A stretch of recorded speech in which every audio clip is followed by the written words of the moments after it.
Hello and welcome to the Building Local Power podcast from the Institute for Local Self-Reliance. I'm Nick Stumo-Langer, ILSR's Communications Manager. This week we have a conversation between myself and our Energy Democracy Initiative Director, John Farrell. John is out with a new report that details the implications of falling prices for a technology that complements solar energy, battery energy storage. The report is called Reverse Power Flow: How Solar Plus Batteries Shift Electric Grid Decision-Making from Utilities to Consumers. And it's a very short report title, so it'd be nice to say all the time and to everyone you meet. John will be walking us through the findings of the report and the implications they have for electric utilities and the customers served by them. So John, welcome back to Building Local Power. Thanks, Nick. So I'm hoping you can kick us off with the most exciting finding from this report, and then we can dig in a little further. Well, I think there are a lot of exciting findings in this report, Nick, but I think the one I was most excited about was telling the story of a gas power plant in California. It was being pitched as a replacement for ones that could no longer meet the state's water quality standards. And what we found was that in addition to lots of information that other folks know about in terms of that power plant now being put on hold because distributed energy solutions like rooftop solar and energy storage could affordably replace that power plant rather than fossil fuels, we did an analysis of the economic implications of doing distributed solutions and found you could create many more jobs and much more local revenue for the local economy by replacing that plant with distributed energy and rooftop solar and energy storage. And so I think that one example paints a really important picture for the implications of low-cost energy storage and what it means across the country. That's awesome. I mean, when you hear a lot of people arguing about distributed renewable energy, solar on people's rooftops, it's kind of like they talk about it, and I think this is something we fight about a lot at ILSR in the kind of mainstream conversation. They think it's very quaint, and it's like, oh, what a nice thing to do. But like, I think what you were just saying is that, no, this is good for people's pocketbooks. This is good for the grid. It's good for all these different things. And this report about battery energy storage kind of builds on everything that we've been doing by saying, and this is the next step in this like wide array of awesome technologies, which is really cool. We just published about a month ago an open letter to the California Energy Commission about rooftop solar because some economists have been critical, saying, well, rooftop solar costs more than large-scale solar, and continuing to perpetuate this myth. And really confusing people about the notion that you really can't compare the two, that in the same way that when I get a package, I order something from the internet, I want it delivered to my home, we understand that the value is delivery to the doorstep.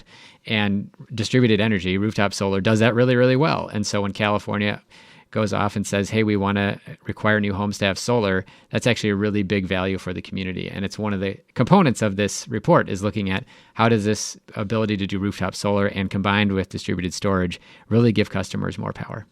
So can you kind of explain what the title Reverse Power Flow means? I know it's a really cool thing that like just makes me think of like 80s like tubes and neon, but like could you explain like what it means like in the context of this report? Absolutely, Nick. Thanks for that mental image, by the way. As someone who grew up in the 80s and a lover of neon. The reverse power flow is really a product of my upbringing. My father loved wordplay. I recommend many of his books. James Farrell is a professor at St. Olaf College, and if you like wordplay, you will get it pretty much every other sentence in most of his published works. But so it's a play on words because there are two things to think about here. One is the way that the grid actually operates, the way that electricity flows on the grid, and traditionally electricity has flown on the path of least resistance from power plants in a relatively one-way direction down to customers. But what's happening now is that with the proliferation of rooftop solar, or whether it's on a business or a home, is that the electricity is now flowing in the opposite direction, that customers are producing energy and sending it, in some cases, back to the utility company. And what that also does then is affect the other form of the word power. So it's not just the electricity that is changing direction, but it's the power over, the decision-making power over the grid.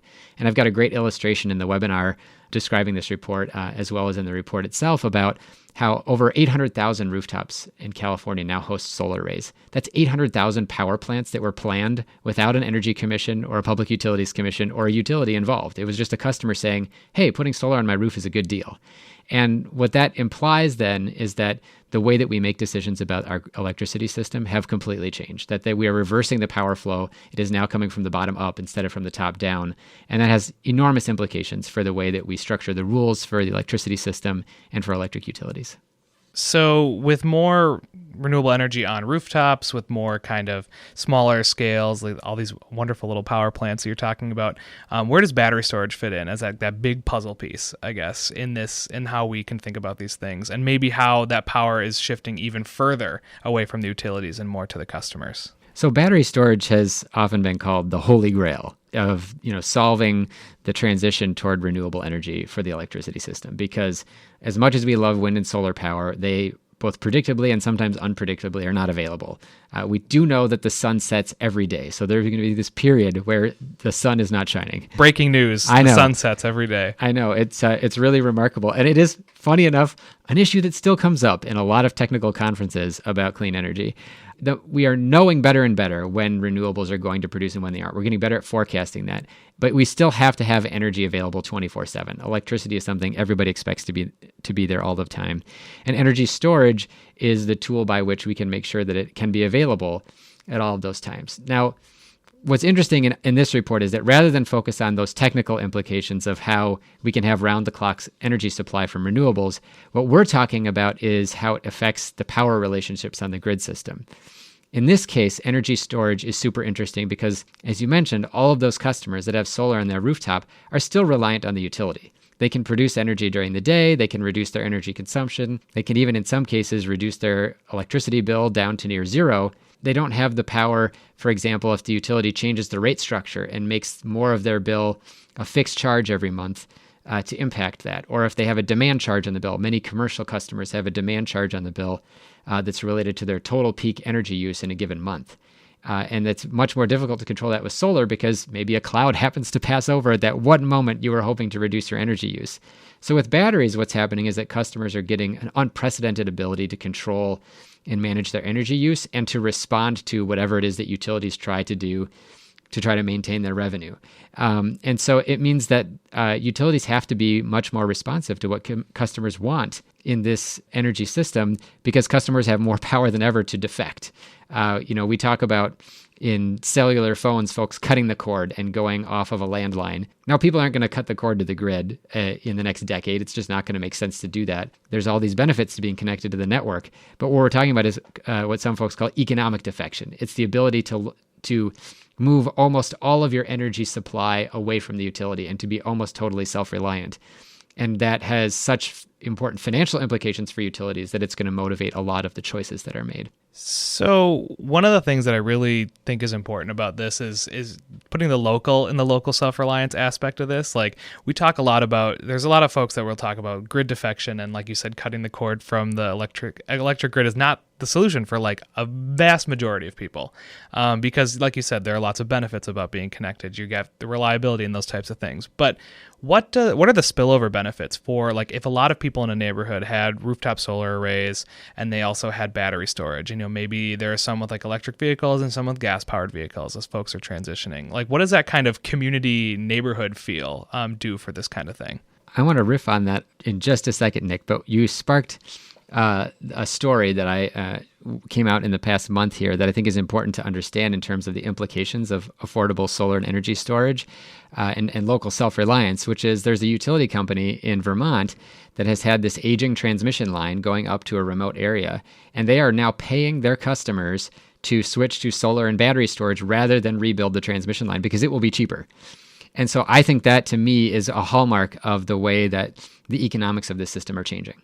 So let me get back to your other question, though, which I think is a great one, which is why bother with local? Why does it matter where this stuff is installed? Because a lot of people, and this goes back to that letter that we wrote to the California Energy Commission, think it doesn't really matter where we do renewable energy. We should just produce it wherever it's the cheapest to produce at the point of production and not worry about location. But the implication here is actually really big. And we cover this as well in our electric vehicle report, Choosing the Electric Avenue from last year, as well as in this report, is that we sort of double down on the economic and local benefits. So if I have energy storage available in a neighborhood, it's going to increase the amount of solar energy that we can produce there. Because right now the limitation on the grid is, say, me and 10 of my neighbors all put solar arrays on our roof, and we're all pushing power back onto the grid at noon when many of us are at work and we're not using a lot of energy in our homes. There's going to be a limiting factor somewhere in that grid system as it goes upstream back to the utility. And right now that's a technical limitation. Maybe it would require some sort of upgrade. So to the degree to which we can use that power locally, we increase the amount of energy that we can keep within our system, which also increases the economic benefits, of course, because the more energy I'm avoiding buying from the utility, the more dollars I have available to use in my community. So that could be an electric vehicle. It could be a battery storage system like Tesla's Powerwall, or sold by some other company. But any amount of energy storage that we have gives us that ability to generate more energy locally, to put more energy into that local system. And it also makes us more resilient, of course, because a battery storage system of any type is an ability to have a resource that will work when the larger grid goes down. I mean, I'm always fascinated. For example, my wife texted me the other night because the power went out at our house. And I'm just thinking to myself, hey, she can still communicate with me. 20 years ago, when the power went out, I would have had to be near a landline phone that she could have called, and a phone would be the only thing she could use. But she had her phone, and when I got home, she was watching Netflix using her cellular data connection in the dark. But she had something that she could use. And so that's just a great example of resilience powered by the battery in that tiny smartphone. And when you talk about batteries for homes or batteries in cars, you're just amplifying that resilience power because now you've got even more energy that you have available for local use. That's great. And so I'm hoping you could talk a little bit about potential. Not my potential. I mean, we can have that conversation, I guess, later. You've got nothing but upside, Nick. I appreciate it. But just kind of the potential for solar energy and battery storage in all areas of the United States, not just, sunny California or areas that you might think have a lot of solar energy on the top of their roofs, but more so like where does this have potential to go in the future, especially as costs fall for these batteries? So a couple things I wanted to share. First of all, I wrestled with myself about when you asked what was the most important finding from this report. And the second most interesting thing, perhaps, is a couple of maps that we created trying to give people a sense of what the cost effectiveness is now in 2018 for people to already use solar and energy storage to have more power over their system, and then what the implications are going to be in the near future. And what we found already is that in at least 10 states, primarily in the Southwest where it's very sunny, or in the Northeast where electricity costs are high, solar and energy storage can already be competitive with utility electricity prices for a lot of residential customers. And the amount per state varies. You can look at the map that's in the report, anywhere from 90% down to 15%, but it's a pretty remarkable spread already across a dozen states. By 2022, just 4 years from now, that's in 40 states. That you now have people that can economically compete with the power provided by the utility company with solar and energy storage. And just to give you a sense of how fast that's moving, we have another comparison that we did in the report was we looked at forecasts. So we looked at a really exciting Rocky Mountain Institute report on, of course I say exciting because I'm an energy nerd and I spend my life doing this. It was a great report by Rocky Mountain Institute that looked at price forecasts for energy storage. And so the forecasts date back to about 2013, and the chart in the report shows that costs would be declining over time and pretty aggressively actually over the first 10 years of that forecast through 2023. And what we did is we went back and said, okay, but what prices did they actually hit over that time frame? And so there were a number of different forecasts, some of them ranging from sort of modest to very aggressive. Battery prices have outstripped even the most aggressive forecasts by about 50% in the past 5 years. The numbers that people were expecting to see have gotten so much better so fast that the implications they were talking about being a decade or two away are now coming in 5 years or less. Will that continue? I don't know. I mean, there's lots of issues about, the supply of lithium for lithium-ion batteries, for example, or other, potential technical limitations or market supply issues that could get in the way as this stuff scales up. That happened with solar, for example, about a decade ago. There was a shortage of silicon, and that raised the prices of panels for a couple of years artificially. But eventually that was figured out, and the supply chain caught up, and production moved on. And this is frankly, this is the lesson of distributed power and mass production, which is instead of building very customized big power plants, which give you very little amount of learning that you can do from one to the next because you build so few of them, we are building millions and millions of power plants and now millions and millions of battery cells and battery packs. Elon Musk is building a gigafactory that kicks out a gigawatt of battery capacity every year, but so are many other manufacturers. And so the learning curve is going incredibly fast. We're mass producing these. We're driving down the cost. And so I think that the lesson that we get from that in terms of the implications is, number one, this is happening faster than we thought. And number two, that means we have to prepare even more quickly for what that means in terms of the structure of the electricity markets and the power of the relative parties. So I want to go back a little bit into something you were saying about these forecasts actually turning out to be much faster, on a much faster timeline than maybe they were projected to be at. So we hear about natural gas a lot. We've talked about it at ILSR a lot about the lack of wisdom around these centralized power plants and kind of how a lot of the times the ratepayers are the ones that bear a lot of the costs for these, especially as they go over time and over budget.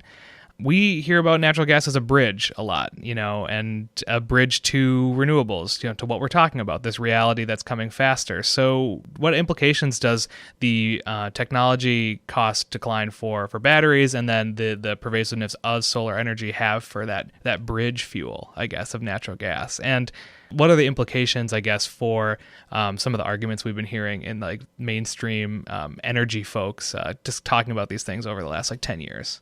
The first thing I want to point out is that the degree to which we talk about bridge fuel is exactly in proportion to the success of the marketing of the natural gas industry. Because we've never really needed a bridge in the way that people have envisioned from a technical perspective. We have already a grid system that is significantly overbuilt for reliability purposes. Something like 15 to 30% more capacity exists at any given time in every single part of the grid in the United States than is used at the peak moment, the highest point of energy use in an entire year. 15 to 30% more capacity is there because sometimes a nuclear power plant goes down. Sometimes a coal power plant goes down. Sometimes they go down at the same time, and they actually plan for that, which means they have that much capacity available. So this notion that we had to build anything as a bridge to renewables is kind of crazy because we had plenty of other power plants that were mostly just sitting around waiting to step in case we needed backup that could be used more frequently, at least a portion of their capacity, to smooth out when the wind picked up or dropped off, or to handle that day and nighttime variation from solar. So that, number one, is kind of the issue that we faced with gas. Now, a lot of environmentalists were willing to sort of swallow that marketing thing under the notion that natural gas, when you burn it, is in fact a cleaner fuel than coal. And so we were getting reductions in greenhouse gas emissions at the power plant and lots of other harmful pollutants, whether that's mercury or other things. And so I think people looked at it and said, okay, well, if we're replacing a coal plant with a gas plant, at least we're winning somewhat. The bad news from a climate perspective is that we may not be winning anything at all because, in fact, there's a lot of leakage of natural gas in the supply chain. And unfortunately, it's a much more potent greenhouse gas than is carbon dioxide. And so we have made a critical error in terms of our acceptance of it environmentally. The second thing, though, and I think this gets to what you were saying in terms of moving forward and the implications of the technology of solar and energy storage, is that it would be a crucial mistake now for any utility regulator who is overseeing a utility proposing a natural gas power plant to go ahead with that proposal without considering the advantages of just trying to wait a year or two. Because as we pointed out, the costs of battery storage are coming down so quickly. The costs of solar continue to decline. There are so many thousands of customers that are going to make their own choices because of what is economic for them that is going to reduce the need for more centralized power plants. There's almost no chance you could build a natural gas power plant today and be sure that over a 40-year life of that power plant that you could actually pay for it as a utility company or as an independent merchant. And that really is the crucial issue at stake in the findings of this report, that with any power plant, there is an element of risk. With any construction project, there's an element of risk. And right now, what we're talking about is a huge risk for any of these new centralized power plants. So that was the hopeful case, and I'm really glad to hear all the different elements to how battery storage and solar energy are really helping out with this. After the break, we're going to get into some of the ways that utilities are responding to this, and then we'll end on a hopeful note with the way that cities and communities are responding to this new trend. So we'll be back after the break. Thank you so much for tuning in to this episode of Building Local Power. Now, this is the part of a podcast where you usually hear something about a mattress company issuing loans for audiobooks or something like that, but that's not really how it works here at ILSR. We're a national organization that supports local economies, which means we don't accept national advertising. Please consider making a donation to ILSR. Not only does your support underwrite this podcast, but it also helps us produce all of the resources and research we make available for free on our website, like the one we're discussing today. Please take a minute and go to ilsr.org/donate. Any amount is welcome and sincerely appreciated. That's ilsr.org/donate. Thank you so much. And now back to John Farrell, ILSR's Energy Democracy Initiative Director.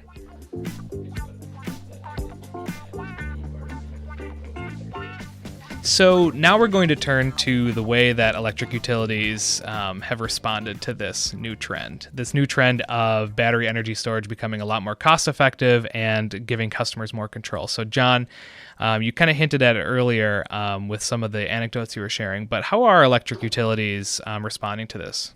One of the ways we approach this in the report is we talk about what I'm calling an inadvertent triple threat from distributed renewable energy.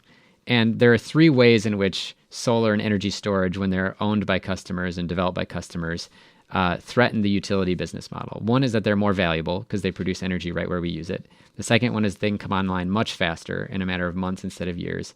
And the third one is that they can be planned and installed and constructed and operated completely independent of the traditional utility regulatory system.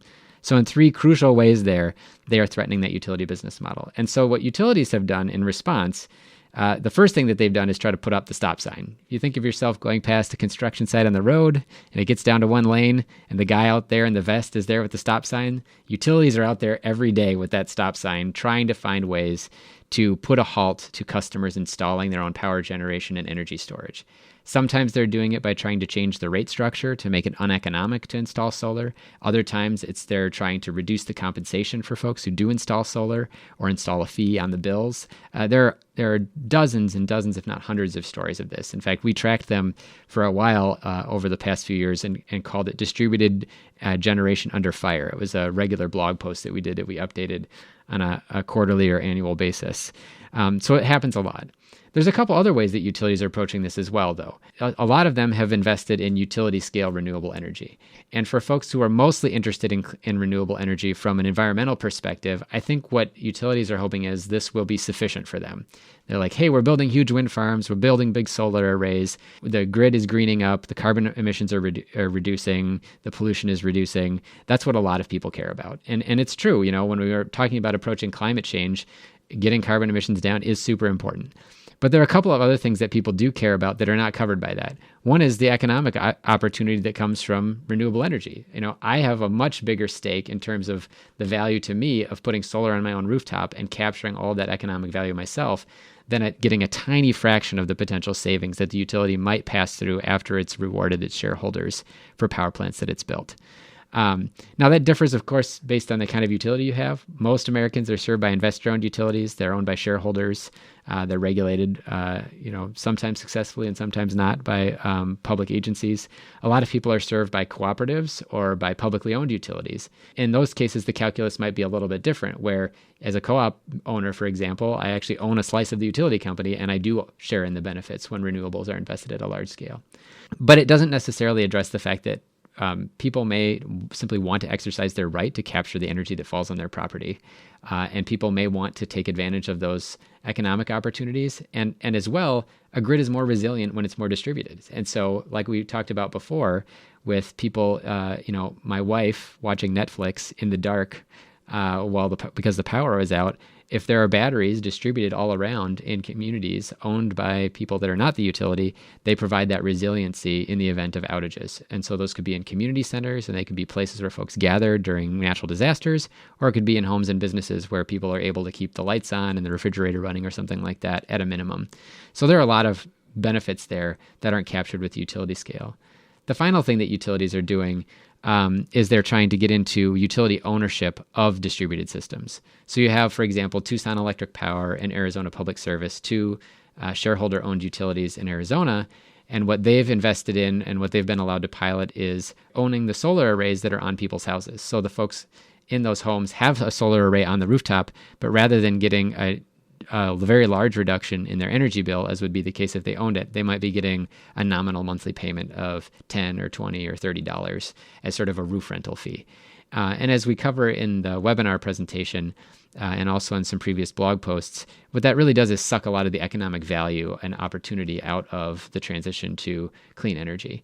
And, of course, writ large, we have a lot of people, especially who have been lower income or maybe not had the capital to invest in clean energy, who are finally going to get the chance to as the costs come down, an opportunity to shift the wealth in the energy system and distribute it among a lot more people, especially those who have traditionally been walled out. And so to, at this point in the game, try to put up walls to people to have an opportunity to invest themselves, I think would be a real strike against equity.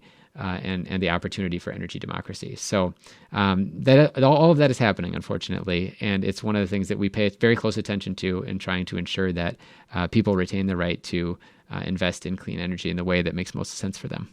I love that answer because it kind of had a little bit of everything in there for people, who are looking at this conversation, whether it's environmentally, it's about equity, it's about local economies, that type of thing. A lot of our audience, I think, will find something in that answer that they really like. And so it's kind of, it speaks to how these new technologies are really at the crux of a lot of different conversations that we're having.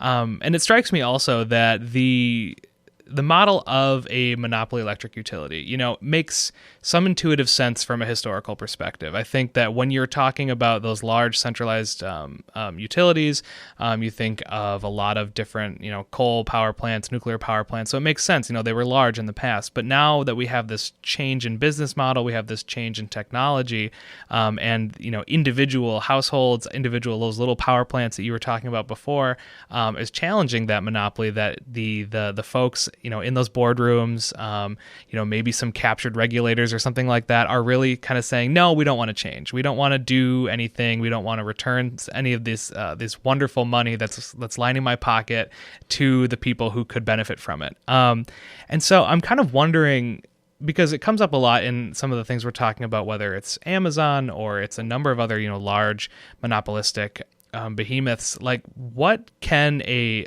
monopoly electric utility do and change in the way they're doing things to actually return the money to these folks that deserve it from these battery storage arrays and solar energy arrays? Because a lot of folks would just say, break them up, they don't need to exist, get them out of here. What's the way that we can actually do something to transition this to a more equitable system? I know we have some recommendations in the report, but I'm kind of wondering what that looks like from your perspective. We have one example, and I wish there were more examples, and we've written about them a couple of times. Green Mountain Power. It's an investor-owned utility based in Vermont.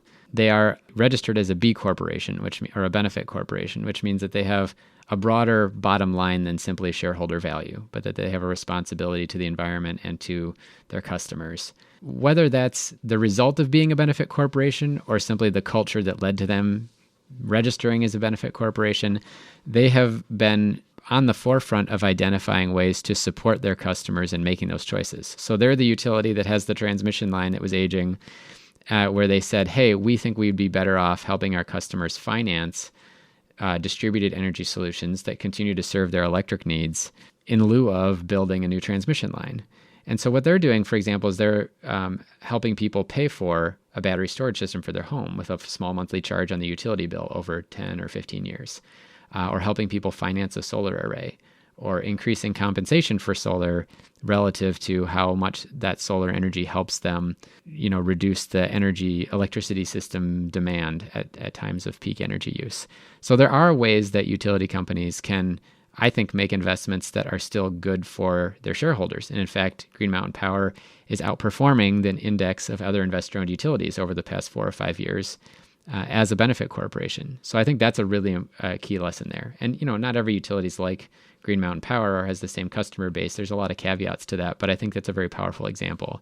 The second one really does get down to what you talked about in terms of the recommendations we have in the report and the rules. And I won't go through all of them other than to say the key to this whole question right now, the key to solving and to addressing this transition is customers already have access to these things that they can choose to do themselves, whether that's solar or batteries or electric vehicles.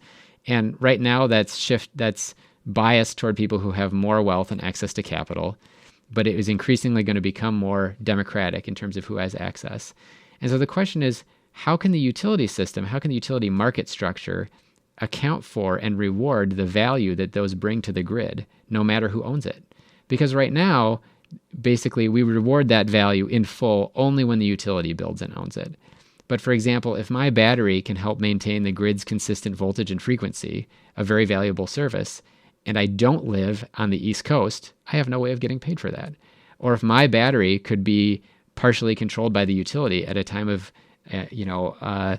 high stress on the system to avoid a blackout, and I could get a payment for that, in the same way that I could with my air conditioner, that would be an important element of these market rules. So what we really need to talk about is how do we align the technological and economic choices people can already make with the way that we reward those systems in the electricity market, so that people can essentially get paid for the value they can create.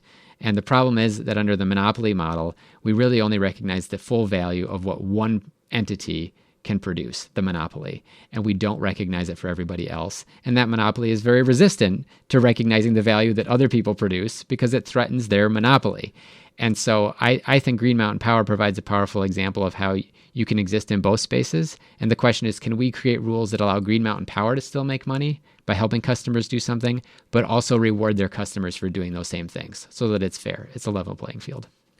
I think that's great. And I think it's something where it's very easy for people to understand that, it's a regulatory question. It's like, where do we value these things? And we already have the infrastructure in place to kind of realign these values that you were talking about. We already have, a lot of folks that are out there that there's jobs, either they're elected or appointed, is to actually make the system work better. And a lot of times we don't see that. So we have a lot of recommendations for them in this report as well, these kind of market-oriented recommendations. And I think, it strikes me, and I hope this is a fair characterization, and you'll correct me if it's not, so we'll see. Only valuing the economic contributions of these monopoly utilities as they go to the grid is kind of like only valuing the value that big box stores have to economies, like how much money they make every year.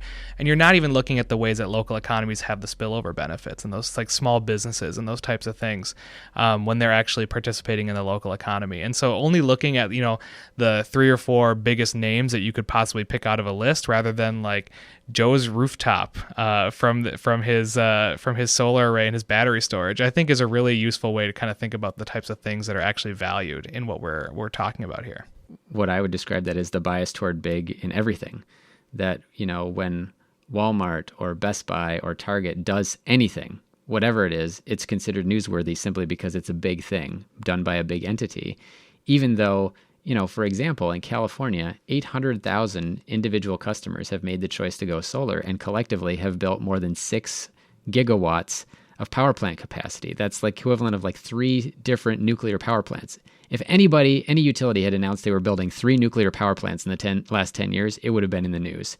But there was never a press release about what was happening with all of those individual systems as they built up collectively. And so I think a big part of our work is to help highlight and help people understand what's happening out there, to be the voice for all of those individual systems so that the rules of the system take into account the fact that all of these small contributors are doing big things. And that's great. And I think that that's a really wonderful kind of way to transition to the last question I have on this report, which is what are the types of action items that, individuals who are listening to this podcast or read your report can do, whether that's encouraging their local community, whether it's talking to their elected official, what can they do to kind of help this transition be more equitable and save money for themselves?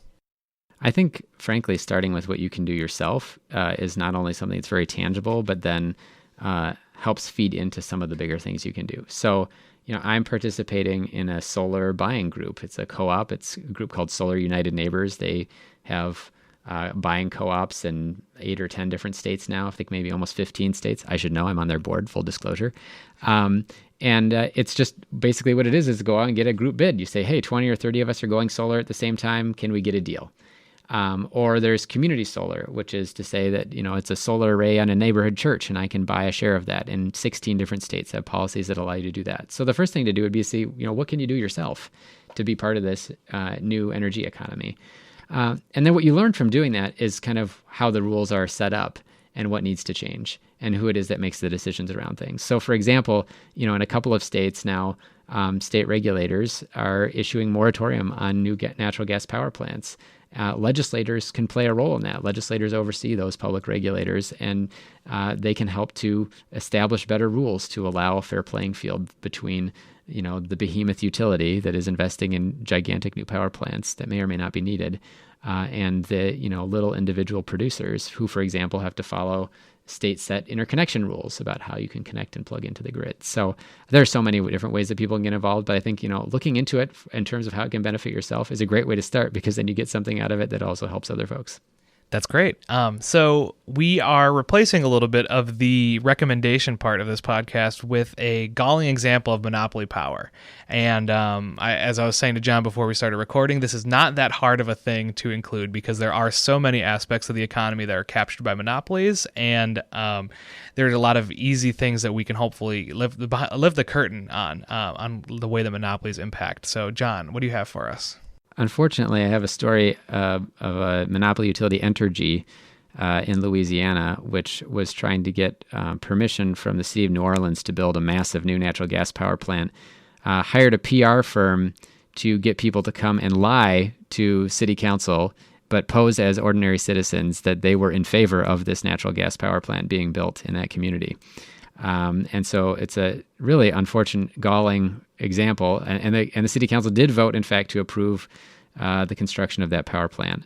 And so it will have a long financial and environmental implications for that community as a result of this monopoly being able to take money from its captive customers to influence public elected officials to favor building another power plant. And it's, as you said, not the only example. I would definitely recommend, as far as a good reading item, an article called Power Failure by Tony Bartlemy from the Post and Courier in Charleston, South Carolina, that details a lot of hijinks like this in the Southeast over the past decades. Well, I might be regretting adding this as the last category, because it really leaves people on a sour note. But hopefully they're really excited to kind of get involved and do the things that you mentioned before. So, John, thank you so much for joining us for this episode of Building Local Power. I think this was great to explain the new report. Thanks so much, Nick. Thank you so much for tuning into this episode of the Building Local Power podcast from the Institute for Local Self-Reliance. You can find links to all we discussed today by going to our website, ilsr.org, and clicking on the show page for this episode. That's ilsr.org. While you're there, you can sign up for one of our many newsletters and connect with us on social media. Finally, help us out with a gift that helps us produce this podcast, get us great guests like John Farrell, and produce original research on the way monopolies are impacting our economy. Once again, you can help us out by rating this podcast and sharing it with your friends on iTunes or wherever you find your podcasts. This show is produced by Lisa Gonzalez and me, Nick Stumo-Langer. Our theme music is Funk Interlude by Dysfunction Al. For the Institute for Local Self-Reliance, I'm Nick Stumo-Langer, and I hope you'll join us again in 2 weeks for the next episode of Building Local Power.